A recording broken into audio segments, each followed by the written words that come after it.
तो भाइयों, आपका आइडियल इंग्लिश क्लास में स्वागत है। कल हमने आपको प्रेजेंट परफेक्ट टेंस के बारे में पूर्णतः बता दिया था और आज हम आपको प्रेजेंट परफेक्ट कंटिन्यूअस टेंस के बारे में बताने जा रहे हैं।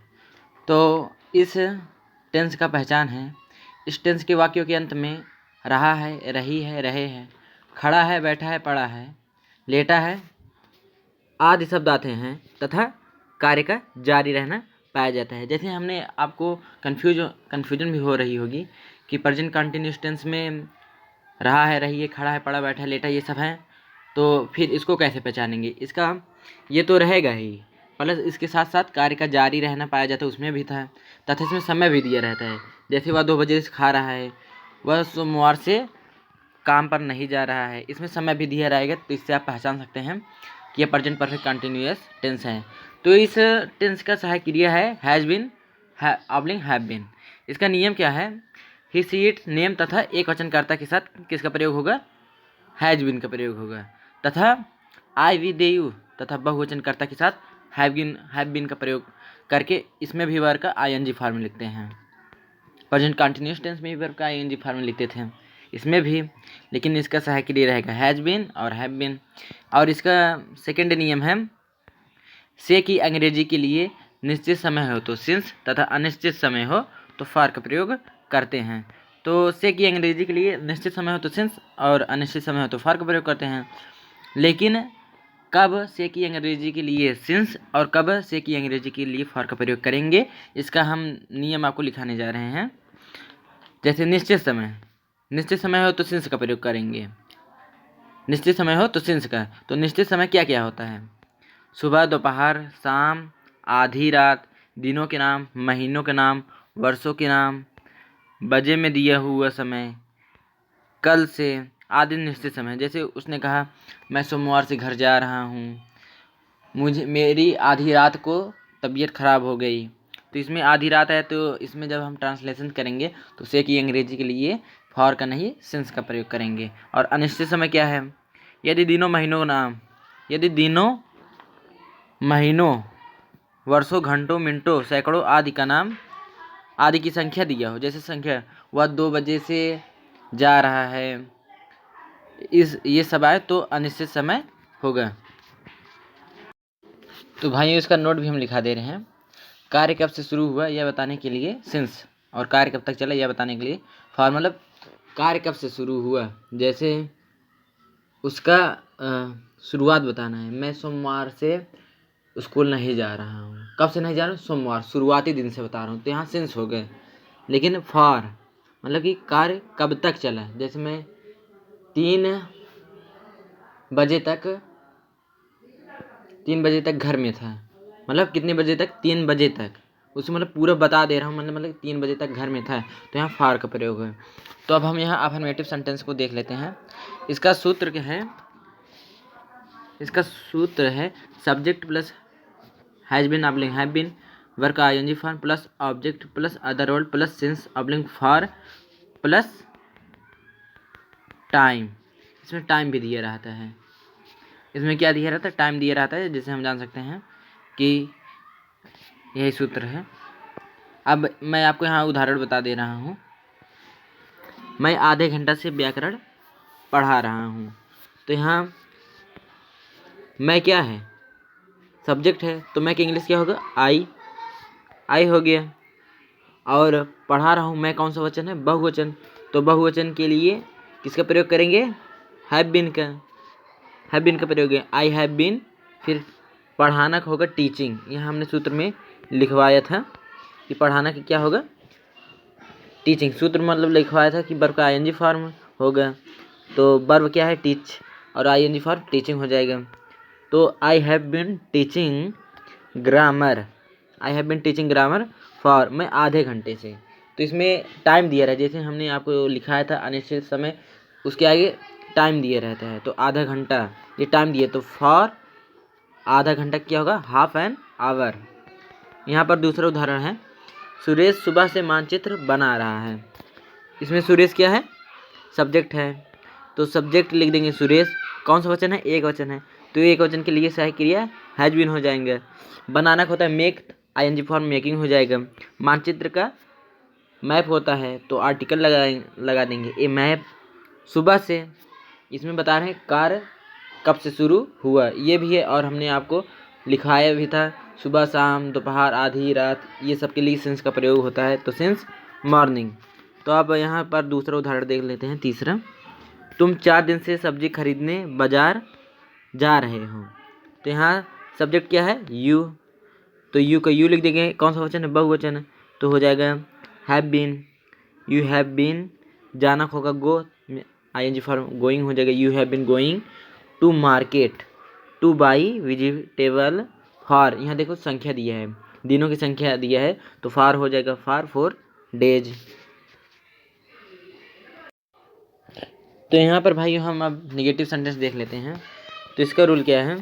इसका नियम है, यदि कोई सहायक क्रिया एक से अधिक हो, एक से अधिक पार्ट में हो, तो पहले पार्ट के बाद और दूसरे पार्ट के पहले नॉट लगा देते हैं। मतलब ये नियम हमेशा अनिवार्य होगा। जैसे कोई भी अगर हेल्पिंग वर्ब होगा वो एक बार से ज़्यादा हो, जैसे हैज़ बीन, हैव बीन, इसमें एक से ज़्यादा है। ऐसे आपको फ्यूचर टेंस में भी will have been, shall have been मिलेगा। तो इसका एक रूल है, तो लोग कंफ्यूज हो जाते हैं कि नॉट कहाँ लगाएंगे, दोनों के बाद तो थोड़ी लगाएंगे। तो इसका नियम है, पहले वाला जो होगा सहायक क्रिया, 2 सहायक क्रिया रहेंगे, मतलब हैज़ बीन है तो हैज़ के बाद नॉट फिर बीन, यही नियम रहेगा और ये हर जगह लागू होगा। तो इसका सूत्र है subject plus has oblique have plus not been, plus क्या होगा? नॉट बीन प्लस वर्ब की ING for plus object plus other plus sense oblique for plus time. तो इसका उदाहरण है, लड़के 2 महीने से इन पेड़ों को नहीं काट रहे हैं। लकड़हारे, सॉरी, तो लकड़हारे की इंग्लिश क्या होगा? The wood cutters. तो कौन सा वचन है? बहुवचन है। लकड़हारे जैसे लग रहा है एक से अधिक हैं, तो इंग्लिश में एक से अधिक को बहुवचन कहते हैं, प्यूलर। तो द वुड कटर्स, इसका सहायक क्रिया हो जाएगा हैव। फिर हमने बताया था अगर 2 पार्ट में हो सहायक क्रिया तो उसके बाद नॉट, एक के बाद नॉट रहेगा और एक के पहले रहेगा। तो the wood cutters have not been, काटना का कट होता है और आईएनजी फॉर कटिंग हो जाएगा। इन पेड़ों को, लकड़हारे हैं तो लकड़हारे, और बहुवचन के लिए अपना का इंग्लिश क्या होगा? दीज होगा। तो the wood cutters have not been cutting these tree. तो 2 महीने, यहाँ संख्या दिया है महीनों का ना, तो फॉर लग जाएगा 2 मंथ्स। तो यहाँ पर दूसरा उदाहरण हम देख लेते हैं। वह 2 बजे से धूप में नहीं खड़ा है। तो इसके अंत में पहले देख लीजिए खड़ा है, इसे आपको लगेगा प्रेजेंट कंटिन्यूअस टेंस है और ये प्रेजेंट परफेक्ट कंटिन्यूअस टेंस में भी है, लेकिन इसमें क्या दिया है? 2 बजे, जो हमने आपको शुरुआत में ही बता दिया है, टाइम भी दिया है। तो वहाँ का इंग्लिश होगा ही, एक वचन है तो हैज नॉट बीन नहीं है। तो खड़ा होना का स्टैंड, आईएनजी फॉर स्टैंडिंग होता है। धूप में तो इन द सनशाइन, तो 2 बजे, सिंस 2 o'clock, बजे महीने दिन के नाम, इन सब के लिए सिंस का प्रयोग होता है। 3 बजे, 4 बजे, 2 बजे, इन सब के लिए सिंस का प्रयोग होगा। तो अब हम आगे नेक्स्ट इंट्रोगेटिव सेंटेंस देख लेते हैं। तो इंट्रोगेटिव सेंटेंस में इंट्रोगेटिव सेंटेंस का सूत्र यही है, has oblique have plus subject plus not plus been plus verb का ING form plus object plus other word plus since oblique for plus time plus question mark. इसमें क्या होगा? सहायक क्रिया का जो फर्स्ट पार्ट होता है हैज है, हैज बीन होता है ना, तो हैज और हैव को एकदम आगे फ्रंट इफेक्ट कर देंगे। उसके बाद अगर वाक्य में है नहीं तो नॉट लगा दीजिएगा, नहीं तो नॉट की लगाने की कोई ज़रूरत नहीं है। उसके बाद बीन हो जाएगा, मतलब सब्जेक्ट के बाद बीन रहेगा, अगर नहीं है तो बीन से पहले नॉट हो जाएगा। तो अब आपको हम उदाहरण बता दे रहे हैं। तो उदाहरण है, क्या मेरा थैला 10 मिनट से मेज पर पड़ा है? तो क्या मेरा थैला, माई बैग, माई बैग क्या होगा? एक वचन होगा, तो हैज माई बैग। उसके बाद हमने बताया सूत्र में लिखाया था सब्जेक्ट के बाद नॉट है तो नहीं है तो नॉट लगाओ, नहीं है तो डायरेक्ट बीन लगाओ। तो यहाँ पर हैज माई बैग बीन, पर पड़ा है, तो पड़ा का लाई होता है, आईएनजी फॉर्म लाइंग हो गया। Has my bag lying on the table for 10 minutes. और इसका दूसरा उदाहरण है, क्या आधी रात से वर्षा नहीं हो रही है? तो क्या आधी रात से वर्षा नहीं हो रही है, तो यहाँ पर इट का प्रयोग होगा, क्योंकि वर्षा जहाँ सब्जेक्ट नहीं होता और वर्षा आता है तो वहाँ पर इट सब्जेक्ट मान लिया जाता है। तो इट एक वचन है, एक वचन के लिए हैज लग गया, तो हैज इट हमने बताया था, हमने आपको सूत्र में लिखाया था, नॉट है तो नहीं लगाओगे सब्जेक्ट बाद, उसके बाद बीन हो जाएगा। हैज इट नॉट बीन वर्षा होने का रैन होता है, आईएनजी फॉर रैनिंग हो जाएगा। Has it not been raining आधी रात, तो फॉर मिडनाइट। इसका सेकेंड टाइप है,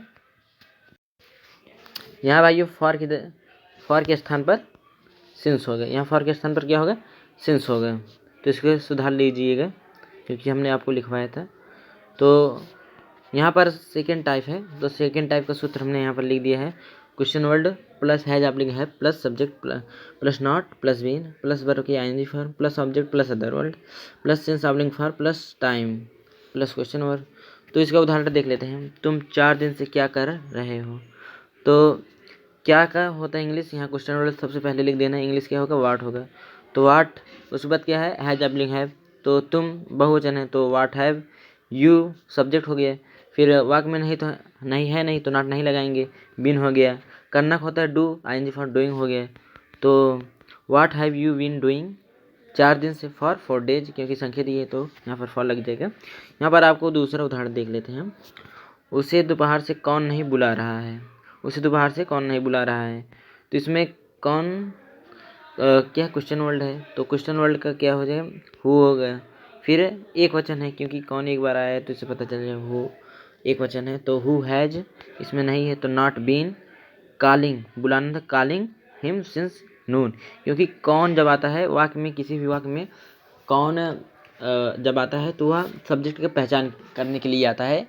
तो इसमें कौन के स्थान पे सब्जेक्ट रहा होगा, जैसे रोहन खेलता है, कौन खेलता है, तो रोहन सब्जेक्ट था उसमें, लेकिन उसके स्थान पर कौन लगाने पर सब्जेक्ट का पहचान होता है। तो यहाँ पर कौन है जिससे यह सब्जेक्ट है, तो सब्जेक्ट एक बार है तो इसलिए हैज हो जाएगा। जैसे कौन कौन होता है तो यह बहुवचन मान लिया जाता है।